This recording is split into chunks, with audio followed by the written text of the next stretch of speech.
Hello students, let's move on to the next part of the chapter, that is the nomenclature of organic compounds.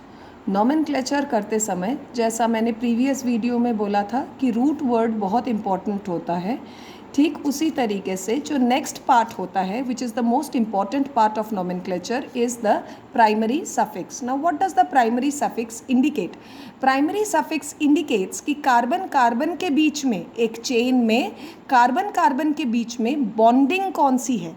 If it is a single bond it is called an, it is a double bond, it is called ene, and if it is a triple bond between carbon and carbon it is called ine.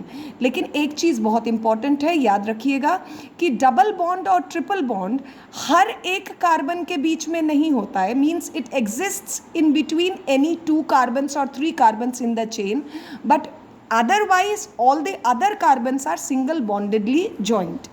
For example अगर मान लीजिए इस structure को लेते हैं CH3 single bond CH3, तो इसमें दो कार्बन है तो रूट वर्ड क्या हो गया एथ, और क्योंकि सिंगल बॉन्ड है तो इसलिए इसका आपका प्रीफिक्स क्या हो गया एन, तो इसका पूरा नाम क्या हो जाएगा eth ane, eth for two carbon and ane for the single bond. फिर उसके आगे चलते हैं, देखिए CH3 CH2 CH3, तो जब ऐसा हुआ तो आप देखिए कार्बन कार्बन के बीच में कौन सा बॉन्ड एग्जिस्ट कर रहा है, सिंगल बॉन्ड, तो अगेन इसका प्राइमरी सफिक्स क्या हो जाएगा एन, और तीन कार्बन है तो रूट वर्ड क्या हो जाएगा प्रॉप, तो इसको हम लोग क्या बोलेंगे name prop ane, prop for the root and ane for the single bond. Next coming up to CH2 double bond CH single bond CH3.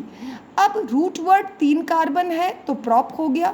अब क्योंकि यहाँ पर एक डबल बॉन्ड एग्जिस्ट कर रहा है तो डबल बॉन्ड को हम लोग क्या बोलेंगे, ऊपर मैंने बोला था इन बोलेंगे, तो फिर नाम क्या हो जाएगा प्रॉप इन.